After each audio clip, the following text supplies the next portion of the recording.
What's up, guys? Welcome back to this episode of the Road to Redemption podcast. I'm, as always, your host, Cam Williamson. It is fantastic to be back with you. I have yet again changed up the way this podcast looks, but hey, I like the way this setup looks. We're going to talk.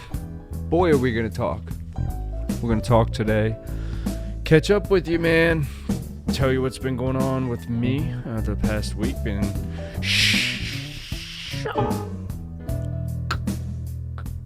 You guys know that movie. It's from the movie Grind. Been skating all week.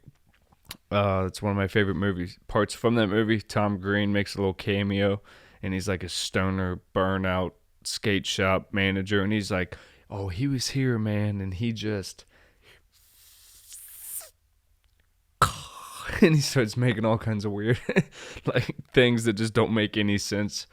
It's pretty funny. Yeah, let's just go ahead and jump into it, man. This past couple weeks has been a little rough for me mentally. Mental health seems to be the new cool thing, so at least we got that going for us. All my favorite podcasts, comedy podcasts, stuff like that, getting sponsored by Mental Health, Better Health, or BetterHelp, whatever that app is called, where you can like talk to a therapist online. I find it kind of ironic that mental health is all of a sudden like the new cool thing, because every episode that whether they have a BetterHelp ad or not, they're like joking about suicide and stuff. And I think it's kind of ironic that BetterHelp allows podcasts to do that, because I think they should be more selective. If you really do care about mental health, you should pay more attention to who you're offering like your ad spots to. Because again, if they're mocking mental health and they're making fun of like suicide at all, I don't know if that's the podcast that BetterHelp should be sponsoring, but hey, I find it super interesting that all of a sudden mental health is cool, but yet I don't think we're talking about it in a very honest way. A lot of the ad reads that I hear for like BetterHelp is, don't talk to your friends, don't talk to your family, talk to a licensed therapist. Well, therapy's not for everyone, and I've been in therapy for a long time. I've had a bunch of different therapists, and I can tell you that therapy takes a long time. I mean, it's a relationship. You have to build a relationship. So trying to build that relationship over an app is going to be definitely tough. I'm not saying you can't do it, but I just find it super interesting that they're dogging, like, talking to your circle. I just don't like that mental health is being marketed now. It's kind of tough, because mental health awareness, absolutely. I want to market that till my days on this freaking planet are over, but I don't want to market mental health as like it's a product, because the whole idea about getting people talking about mental health is to get rid of the labels and stigmas around it. If we start creating different labels and stigmas, like that it's bad to talk to your circle and it's only good to talk to a therapist, well, you're going to take a whole group of people that don't want to go to therapy and don't find value in therapy, or maybe just haven't matched with the right therapist yet, and you're going to derail them from getting the help that they may be able to get somewhere else. And I just don't think that we should be doing stuff like that. It's been a rough couple weeks for me and my mental health, so I'll just tell you as honestly as I can about that. Depression's been really bad. Just woke up almost every day with this kind of heaviness on me and feeling, the negative recirculating thoughts of I'm not good enough, never going to amount to much, total failure, all across the board kind of thing. Those thoughts have just been more prominent and towards the front of my brain as of late. And I feel like it's difficult, because when I feel that way, those aren't the thoughts that I have. And this is just how I can explain it, I notice that in the mornings when I wake up and I don't feel good, like physically, my stomach's kind of messed up and I'm just kind of drudging through the morning, just trying to get started. And then I'm usually short with my family, and I'm just in my head about not feeling good physically, and that causes me to not feel good mentally. And I start to spiral about my health and the way things are going, and it's much easier to become like a victim, right? Where everything that happens in my life, it happens to me. Not that I'm a part of my life and I'm a very integral part of my home, and when things happen at home, I'm much needed. But instead of looking at it that way, I look at it as, well, why is this happening to me?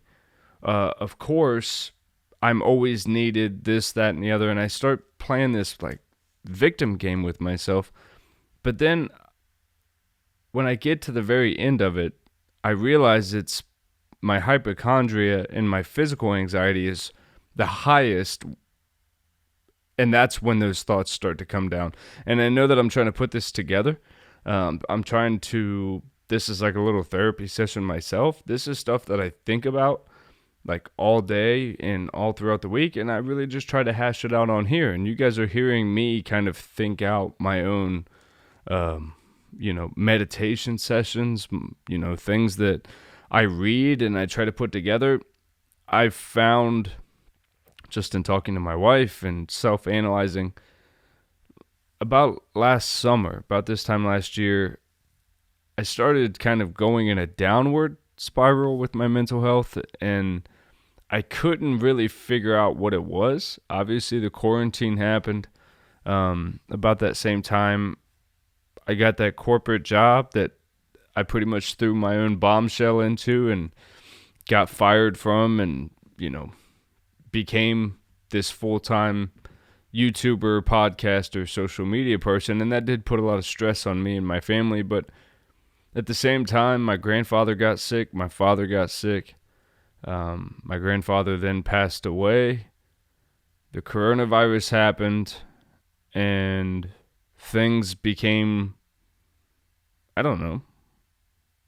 They've always been foundational here at my house. Like, everything's cool, but everything became very uncertain because at that time, when I lost that corporate job and my grandfather fell ill, my father fell ill, everything was just uncertain in my life. And at the same time, I had really taken all the belief that I had about who I was. What did I believe religiously, spiritually? What did I believe as a person all across the board? And I really tried to dissect those things. And in a way, I kind of lost my religion at that same time last summer. I just saw a lot of things throughout my life that kind of came to a peak with the coronavirus happening and me losing that corporate job and people that I love very much falling ill. And I had to look at everything, and I had to go, I've always felt very protected by this idea that there's a guy up in the sky and his name's God, and sometimes we call him Jesus, and there's the Holy Spirit that can come and live like in our houses with us, and it's supposed to protect us, and it's supposed to, guide us. And I went to school and I studied it for a really long time, and I wanted to believe it. I wanted to believe that we had this protector. We had this, and I'm not saying we don't, but it's the way that I thought of a God or God, like it was a physical being in the sky that was playing puppet master to our life. And as much as I didn't enjoy that at times because it felt like I had no control over my life, at least I felt safe. I felt like my days, I knew that everyone has an expiration date on life, but I felt like that puppet master was at least had a vested interest in me surviving, because then I would be a part of his show. Well, what happens when you kind of lose your religion, for lack of a better term, is that protection that you've kind of always known goes away. But it went away at the same time as kind of this, I guess you could call it passing of the baton and the relay race of life, which is as we get older, we're going to start to see the people that were kind of indestructible to us as we were younger, my grandfather and my father, they're going to start to get older and get sick and, unfortunately pass away. So I've just really had to dive in the last week and try to ask myself what has been causing this, because I'll be very honest with you guys. I talked to my therapist, and my depression, the anxiety, the PTSD and stuff has gotten bad enough where I was looking into the option of maybe starting some depression medication, to just see if maybe there's a way that my baseline cannot be so low every day. And I had the appointment. They wanted to prescribe me Zoloft. I said, fine, whatever. They sent it to the house, and I still have yet to touch it. They gave me vitamin D, which is dope. They gave me a 1 week, or you only take it once a week, so it's a ton. It's 150,000 IUs or something. It's a ton of vitamin D. But I took that, and that I've noticed that that's helped a little bit, just starting my day a little better. The Zoloft, I don't feel comfortable in my heart and who I am as a person. I just don't agree with doing that yet. I don't think I'm there, but I think that before I started taking any kind of medication to try to curb any of this, I wanted to try to figure out what was going on in my life. What happened? Does it make sense that maybe this has just been a tough year? I was like, well, last summer, it was kind of one of the worst times of everyone's life. I mean, the coronavirus pandemic had just kicked off, and nobody knew. Everyone's world was rocked. Everyone was scared. Everyone was anxious, and mental health cases were skyrocketing, as I had mentioned. And that brought me to what I had originally talked about in the beginning of the show, which is, BetterHelp and stuff like that. Is mental health is the cool thing now to talk about, but it's shit ain't cool, man. It's not cool. And I'm glad that we're bringing awareness to it, but I don't want this to be the new thing. The new thing where everyone's talking mental health, mental health, mental health. It's like when they were talking about the law of attraction. And it became such a who thing that nobody wanted to hear about it anymore. And whether they believed in it or not, with the law of attraction, people were so turned off to it. And it's the same thing with religion and spirituality and sobriety and anything else that's a lifestyle change of any sort. Once we start talking about it and we start trying to make it its own brand, it becomes so many things to so many different people. Mental health is unique to the individual who's suffering from it. So I think we need to really chill on these overgeneralizations of stop talking to your friends, stop talking to your families, talk to a licensed therapist today. Again, that's not for everyone, because some people have had terrible relationship with their therapist. Some, like me, mine is okay. It's whatever. I don't really care for therapy, but some days I enjoy having that outlet, so I use it. But it's not something that I look at as a staple to my mental health routine at all. Because again, therapists are just people. So you're going to get some that you're not going to see eye to eye together. There's going to be times when you go, hey, I don't think this is going to be a relationship that works out. Only because they just don't speak in a way that connects to you. That's like any other mentor or counselor or anything you have. They have to speak your language. If you guys can't even communicate, they're not going to be able to help you. And that's just kind of, the unfortunate thing about it. I think therapy can happen, sitting in a car, listening to music. Therapy can happen on a skateboard. Therapy can happen training martial arts. Therapy can happen reading a book. Therapy can happen podcasting. I don't think therapy has to be in an office with a licensed therapist. I just think it needs to have a willing participant who's willing to be open, and it has to have another party who's a willing listener.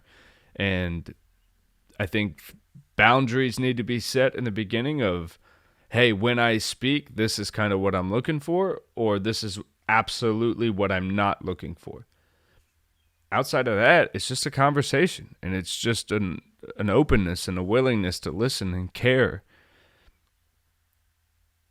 There's no secret science out there that therapists have, that they didn't go to school and know exactly how the brain works, and they didn't study your everyday of your life and know, oh, you respond to this way because of this one moment in your life. Like, it's a conversation. It's peeling back the layers of your life, and they're supposed to take good notes on that. That's really what they go to school for. Take good notes, follow the storyline, keep good articulations and archives of what this person said, and then as they draw red flags, pull from those archives and see where you can connect the dots and find problems. And then they use, like my therapist even said, she's also a mindfulness teacher. So it's like, okay, you're going to tell me to do the same shit I'm doing that I learned on YouTube, like that I learned from Sadhguru and the people that I already listened to. I don't really need to hear you say it again for an hour. But that's how I feel about most podcasts these days.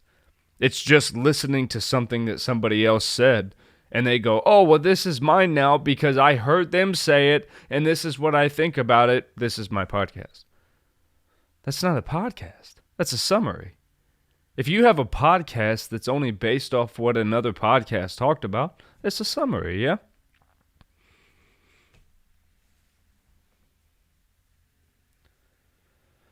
It's something that I'm dedicated to fixing. Now that I addressed kind of what the problem was, I think all at one moment my life just came to a screeching halt of uncertainty. And I did not know how to process it, so I chose not to at all. And I think that just put a lot of subconscious fear of my mortality and like my family's mortality and stuff like that. I think it kind of brought it to the forefront, but I don't think it's uncommon. I think it's something pretty normal to go through when, especially a man loses the patriarch of his family, and then another one like my father got very ill, and I thought maybe I was going to lose him as well. On top of the fact that I'm a father, so that automatically starts putting it in my head like I want to be around for my kids. I don't want something like this to happen to me at that stage in their life, so they have to see this kind of thing happen to me. And, you know, it makes you want to change. It makes you want to clean up some of the bad habits you have. And, you know, when something like that happens and a family member gets ill and you go, you know, I'm dedicated to changing the way I live my life because I don't want to go early. It kind of sucks because every single moment that you make a poor decision after, whether it be smoking or drinking a soda or having too much sugar or whatever it is, you're kind of tougher on yourself because you're like, man, I know better. Like, and I'm choosing to do this anyway. So therefore, I'm choosing to do the wrong thing. Therefore, if I do pass away early later in my life, I'll have no one to blame but me. And I'm the type of person that I'll like stick to that idea. Well, I'm going to die. I'm going to die early, and it's all on me.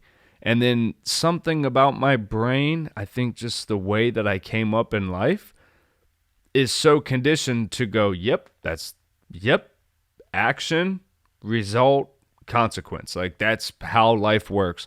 So there is no differentiating from that in my own head. So it's hard when I start thinking those thoughts on a loop to shut it off.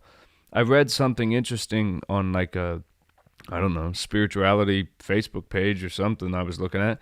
And it said, next time you have negative intrusive thoughts, try thinking this. I am asking for the highest possible result. And then treat that like a mantra. And I noticed that it really does make a difference. Like when I'm laying in bed and I get a weird acid reflux pain because God knows I ate the third large burrito bowl with habanero peppers and fucking chunky pineapple salsa with all the hot sauce. I ate that 3 times in 1 week, laying in bed, low acid reflux, thinking I'm having a full-blown fucking heart attack, trying to convince myself that I'm just a hypochondriac that ate too much Mexican food, all the while fully convinced that I am going to die.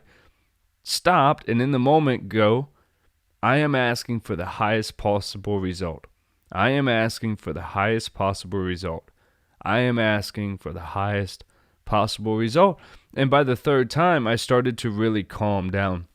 And I started to, if nothing else, just go, oh, the best thing, my health and my life continuing, that's an option too. And that was just enough to get me out of that spiral. And that was really all I needed. Guys, if you do need help, reach out. Reach out and ask for help. If you're struggling, guys, there's no shame in asking for help. Don't be afraid, and don't be afraid to ask for help and think that you're going to get stuck into some kind of treatment plan that you don't agree with. You're still a human being. Even when you're going through mental health treatment, you're a human being. You have rights. You have a say. Always make sure that your say is heard and you feel understood and you feel heard when talking about your mental health treatment plan, whether that includes medications or not. Please don't take my take on medications as a generalization as how I feel about everyone's case. That's just how I feel about mine. I believe everyone should do what is best for them.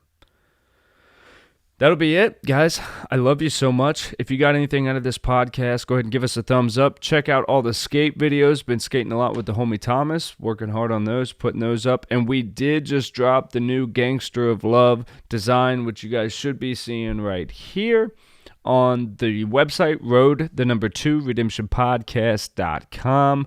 Go grab that while supplies last. I know they're going quick. I had people all up in my DMs saying they're going to grab those shirts. I've been seeing them. Excited. Guys, I love you. Thumbs up.